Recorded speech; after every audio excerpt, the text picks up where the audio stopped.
Hello, I'm Beverly Cochran, Membership Development Manager for AmFirst Federal Credit Union, and I'm here today to talk to you about your credit and how important it is to protect your score.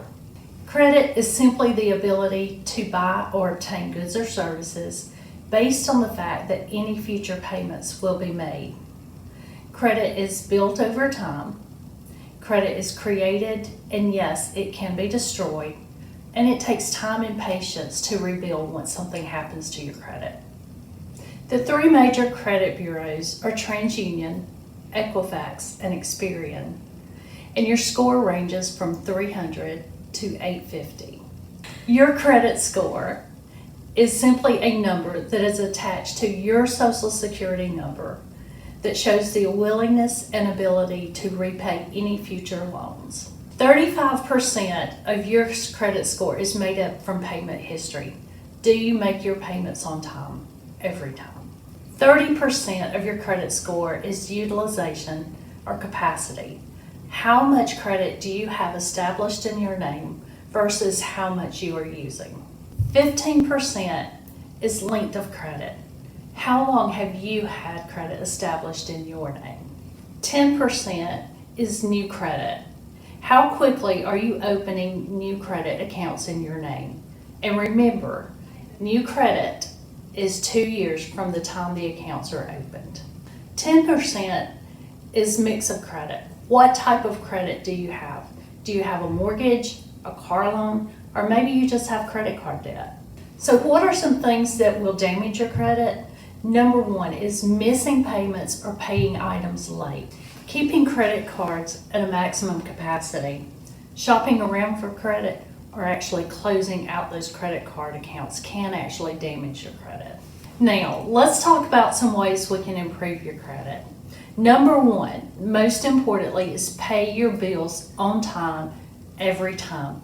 Even if you can only pay the bare minimum payment, just make sure that payment is made on time. Pay your credit cards down. Use credit cards very wisely and try to pay that balance off each month. Slowly open any new credit card accounts.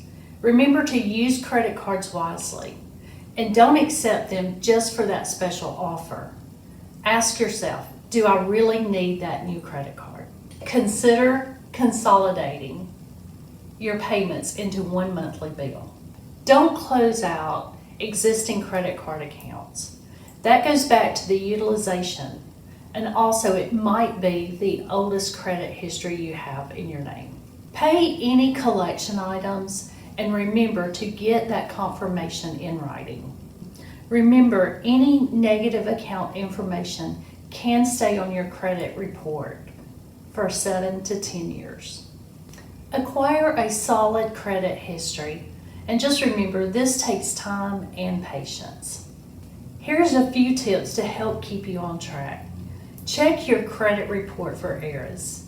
You want to make sure everything on your report is actually yours and that you are not a victim of identity theft. You can pull a free copy once a year at annualcreditreport.com if you find that you are a victim of identity theft, or for good information to help prevent from becoming a victim of identity theft, visit ftc.gov. And lastly, monitor your credit. Many of these services are free and they can actually help prevent fraud. Improving your credit score is a good goal to have, especially if you are planning on buying a new home or a car sometime in the future. Just remember, it could take several months to see that impact when you are trying to raise your credit score.